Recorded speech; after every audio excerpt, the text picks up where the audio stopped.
Hi, this is Coulibaly. Welcome to another episode of the BIPOC Magic Podcast. In today's episode, I'm very excited to have Camille Coulibaly with us. Camille is an associate of the commercial mortgage group in real estate banking at Scotiabank. She's an alumnus of the John Molson School of Business with an MBA in investment management. She's an undergraduate degree in economics from UCAM and a graduate certificate in applied finance from McGill University. Some people close to me know that while I love people, I'm also reserved and shy. And it was about working on myself and being comfortable with that uncertainty. And the idea was kind of like, what kind of life do I want to live? And what kind of behavior do I need to adapt to get there? And Camille is someone who's just blown me away by how she looks at herself, how she thinks about herself, how she thinks about the life she wants to create and get herself there. Camille, please, I'm so excited to have you today. I'm very excited to be here, Khalil. I call Khalil my fellow introvert because we pretty much have the same personality, but somehow when we are in the right environment, we are able to shine and to be extrovert. Yeah. So yes, you actually said something very important. So here, this is the image I project. So I'm a very shy person, so I had to get a little bit out of my shell as well. So I was looking at where I was standing at that time and where I wanted to be. And I was talking to the people in the positions I wanted to be in. I had the qualifications, I had the skills, I had the experience, but somehow I couldn't get to that position. So I asked them, I was like, well, I have everything that I'm supposed to have to be in that position. Why am I not here? And they basically told me how they did to get there. So they were like, network, network, network. And network is a word that comes quite often. I was like, I'm networking. I'm going to network events. And sidebar, I actually met you at the networking event. So I'm going to these events, but how can I translate going to this event into how can I make it a path that will make me get to the next level? So I observed a lot, I asked a lot of questions, and they gave me several pointers. They were like, the first thing you need to do before you apply to everything, to anything, is just to stand out. How do I stand out? Well, you need to get noticed. Like, you have a network. Everybody has a network. We have our friends, family, people we went to school with. We have people we meet on a daily. You have to talk to these people. You have to see what's going on in their work environment, what kind of job they offer. And they have a lot of offering, they have a lot of job posting. And these people actually referring you is going to have more weight than you applying to that position. So that's the first step you need to do. Second thing, you need to have a very good online profile. You need to have a winning online profile. LinkedIn is your friend here, because the first thing your recruiter is going to do is go to your LinkedIn profile. Might not be the right person to say that, since my LinkedIn profile needs a bit of improvement, but yeah, you need to have a good picture out there. You need to have all your experiences that are detailed. The LinkedIn profile need to be up to date. You can also ask for referrals here. You have some ex-colleagues, you have some people you work with, they can get your recommendation on your LinkedIn profile, and this will actually make you stand out versus the other candidates. And one thing you also have to do is like, okay, you did all of that, you applied, but now your resume has to look good. You have to craft your resume up to the industry you want to apply with. I'm in finance. I'm not going to look at how an artist or a painter or does their resume to apply. I will look at whatever people in finance, how do they craft their resume? How do they position their resume? So I'll do the same thing. And then you have to talk. You have to ask. Yeah. Ask for informational interview. You'll get to events when you'll meet with senior people, or you'll even meet to networking is not always going to the higher ups. You can network horizontally as well. So you'll get to these people, ask them questions, ask them to meet them for coffee chats, coffee dates. And the thing is, whenever you go to those coffee chats, you have to come prepared. You always have to come prepared. Even you're not here to ask for a job explicitly, but implicitly you are. These important people will give you some of their valuable time. Don't make them waste their time. You need to go there with a plan, with a very clear plan, with execution. You have to ask them questions on what do they think of your execution. Is there something they can do there to help you? This is what I'm doing. but I'm not getting there. What do you think about what I'm doing? Is there any way I can improve what I'm doing? Is there any way I can change what I'm doing? Okay, so my plan was that, okay, you advise me to go this way, no problem. So you take the advice, but you've done most of the work, but this is not where the work stops. You ask for the advice, you have the person's information, you have a plan and everything. You have to close. It's not a sell, but it is. And how do you close that? Okay, I have the new plan. Thank you for your time. I'm going to work on the execution we talked about. 6 months from now, this new execution, this new plan, it's supposed to get me something. So this is what I would like to do with you. In about 3 months, in about 6 months, in about a year, depending on what the goal is it okay if I reach out to you and I show you what my progression has been like? And I ask you for advice, or I ask you for anything, and you can see where I am right now and where I came from. Most of the time, no matter how important that person is going to tell you yes. And even if they tell you no, they will refer you to somebody that will do that work. Now you have everything, but the work is not done yet. You know, people like us, like, we are not very comfortable going out to people and asking for things. Like, we are introvert, we're very shy. It's not very comfortable to go and ask. And when you ask, you're like, okay, I went above my fear, I asked, and I feel good about myself, but this is not where it ends. You ask that person, you ask them to be there 6 months from now. You have to show up 6 months from now.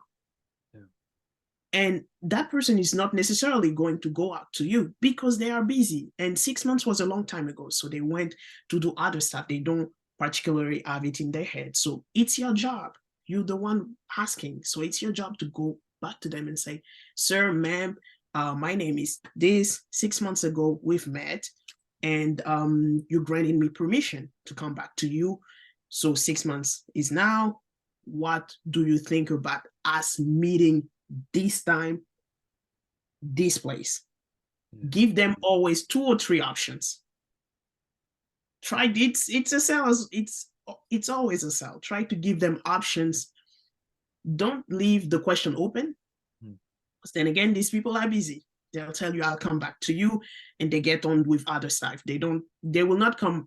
Well, you will not hear from them because they're trying to avoid you. No, it's because they're busy. It's normal. So give them 2 or 3 options and tell them, I have this, I have this, I have this. Which one works best for you? They might come back to you and say, listen, your 3 options are not working for you. No problem. How about this other option? At the end of this email chain, get an appointment, get something. And then again, when you go back, it's the same job. Get prepared, show your accomplishment. Where are you right now? 6 months ago, where were you supposed to be? How do you close the gap? Did you do as well as you wanted to do? Did you not do as well as you wanted to do? What was the problem? And these people are going to help you.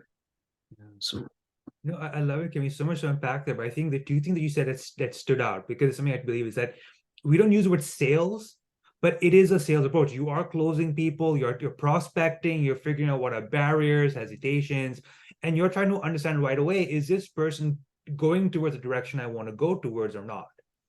Right? And I think you hit that hammer in your head. I think we see too much as just us kind of like throwing CVs left and right versus working with people. Can you maybe talk a little bit more about that? I'm sure there were times when maybe someone might have told you to book a meeting, but maybe they took a long time. Can you maybe give kind of follow-up strategies you've done, or maybe things you've done to hold people accountable to their word?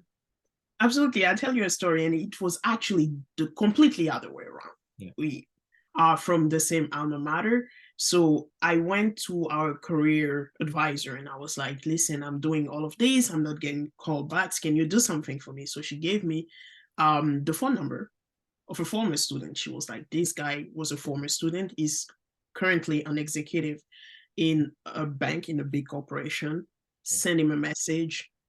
He will get back to you. It's a very nice person. I was like, okay. So I took the name and I went on LinkedIn. I looked for the name and I saw the title, the position, and I got very intimidated. I was like, I usually reach out to people that are not in these kind of positions, and they never answer. And now you want me to reach out to somebody that is kind of in the C-suite. And I'm not sure. Like, I was doubting myself. I was like, maybe I shouldn't. Maybe this is me biting more than I'm able to chew. So I didn't get back to her. I was like, okay, if I have to reach out to him, I have to craft a very nice email. So that was my excuse to try to get away from the task. So I didn't reach out to him, and he actually reached out to me. 3 weeks. He reached out to me, asked me for my phone number. I gave him my phone number, and he called. And the first thing he said is, "Why didn't you reach out to me?" And I was like, let me be very honest with you. I was intimidated. And he was like, "Why? You went and asked. You received. And now you are doubting yourself. If I accept to talk to you, it's because I see something. I am not doing charity here. I am seeing the skills. I am seeing the drive and everything. Whenever you ask for something, automatically you have a 50% probability of getting a yes, 50% of probability of getting a no." And he told me, what you did right now, you actually increased your probability of getting a no from a 50 to 100%. And he was like, you should never do that in your life. Come to me and allow me to tell you no. Keep your 50% of probability to getting a yes. Keep it open as long as you can. Don't. And I was like, okay. And this actually opened something in my head. So now whenever I see something, I used to have doubts. Do I? No, I don't have 100% of the skills they asked. Oh, no, I might not be good enough. I'm like, you know what? Let me apply. Let me talk. Let me ask. And they'll tell me no, or they'll tell me yes. As long as I know my two outcomes, there will be no surprise. They can either tell me no or yes. So there's nothing to be scared about. I'm going to be bold. I'm going to shoot that email. I might hide my face a little bit after that, but I'm going to do it, and whatever comes, comes. So this is something I advise people do. If you want something, go get it. If they tell you no, and you can have that conversation with them, can ask them, okay, you didn't tell me yes today. What will be able to get me a yes 3 months from now? What should I work on to get that yes 3 months? Because you want a career. A career is not 100% sprint. It's like it's a marathon. So you didn't get it today, no problem. Get whatever fix you need. Get whatever fix is required for you to get it in the future. Because 30 years from now, you look at your career, you won't even remember that interview you missed or that job you weren't able to land when you were 25 or 26. You'll be 65. You will not remember all of that. So yeah, go out there and ask, and you will receive. Camille, I think the point as well, you talk about asking. It's, on one hand, it's almost like, like you have to work by saying no to yourself. I think that's what you kind of talked about. But but I realize it's also something else you to have, like, the person you spoke to, the executive, said, it's not charity. So it's almost like asking for what's fair. And what you're showing is you're showing the fair. Like, you're looking for someone who's ambitious, hardworking, smart. You're there. Can you talk a bit more about, about sort of asking for what's fair, like about how that process has been like for you? Absolutely. Asking for what's fair, the first thing is about research. I want something that's fair for me. I know my qualifications. I know my skills. I'm not going to ask to be the chief executive officer of your company because I'm not there yet. I will get there someday and I will go and ask for that position. But today, this is not where I am. So with the profile I have, and we've talked about it at the beginning, it's like I'm currently here, and with everything I have, I should be here. This is what you should be asking. And then again, preparation. You come to me, you ask me for something. Why do you think you deserve it? Why do you want it? And these are questions you should have the answers to. And these answers need to be airtight. Like whenever you go and ask for something, you should have these answers. Like, why should I give it to you? You should give it to me because I have this, I did this, I have this person to testify to my talent, to my skills. I have the resume says this, the past experience says this, and everything says this. And then, okay, now you can have a seat. Now, okay, I might not have it right now, but I know somebody who does. So do your research, ask for, as we said, ask for what's fair. Don't undersell yourself. Do not oversell yourself. Be prepared. Have your justifications as to why you deserve it, as to why we should give it to you. Nobody will give you anything for free. Yeah. Nobody will refuse to give you something for no reason. If the talent is here, the drive is here, you have to be teachable, you have to be coachable.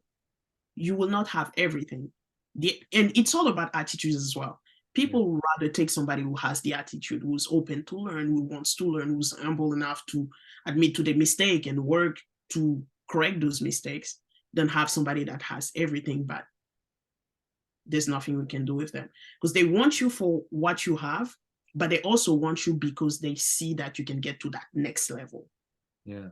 So whenever they see that, they will take you. It's not, they will not say no just to say no.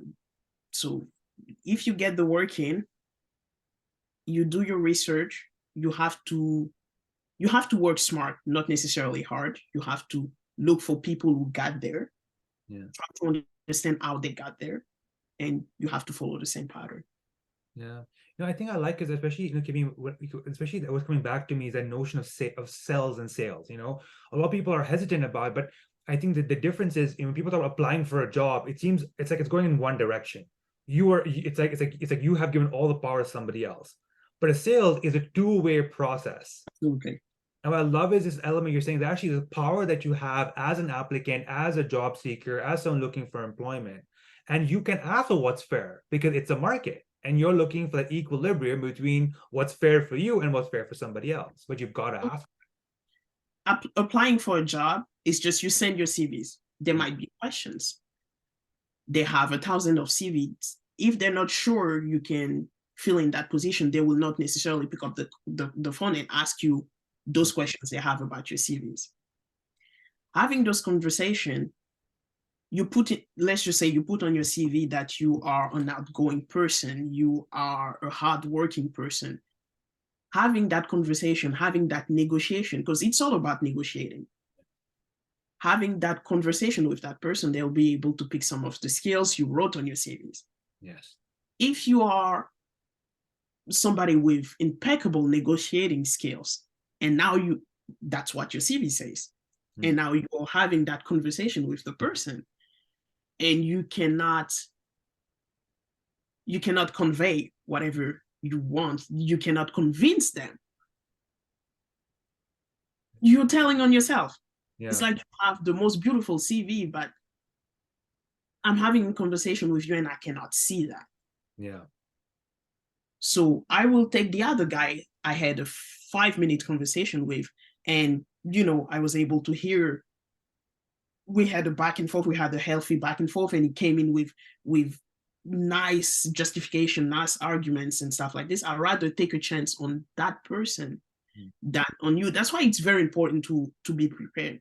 Like whenever I shoot my CV somewhere, I expect that even if these people call me 5 minutes from me sending my CVs, I'm able to answer those questions, because I never know when they're going to call me. I cannot take a chance on seeing a job I really want to, send the CV, and then take a 1 week or 2 week break and prepare myself. Because whenever they call me in that 1 or 2 weeks window, and I'm not able to answer the questions, I'm not able to deliver, I'm out. No, it makes sense, Camille. So, Camille, before we wrap up, is there anything that you want to mention, or anything that you want to highlight? Not really. What I'll say is, people need to be bold, and there is nothing very well. If I can do it, I'll put it this way: if I can do it, anybody can do it. Because I am not very comfortable going out to people I don't know and asking for something. But at some point, if that's the only way you can get to where you want to be, you have to. Yeah. Nobody will take more chances on you than you do on yourself. Nobody will want to take chances on you if you don't take those chances on yourself. So be bold, don't be shy. There's nothing people can do to you. The worst thing they can tell you is no. And sometimes those no's are very nice, sometimes they are brutal, but it's nothing but a no. There's nothing against you in particular. So then again, you know your outcomes, go out there, do it until you get what you want, and then you do it again. Amazing, Camille. Thank you so much for that. Now, if someone wants to contact you, keep in touch with you, what's the best way they can do that? Well, I'm on LinkedIn as Camille W. Coulibaly. And yeah, I think that's the best place to find me.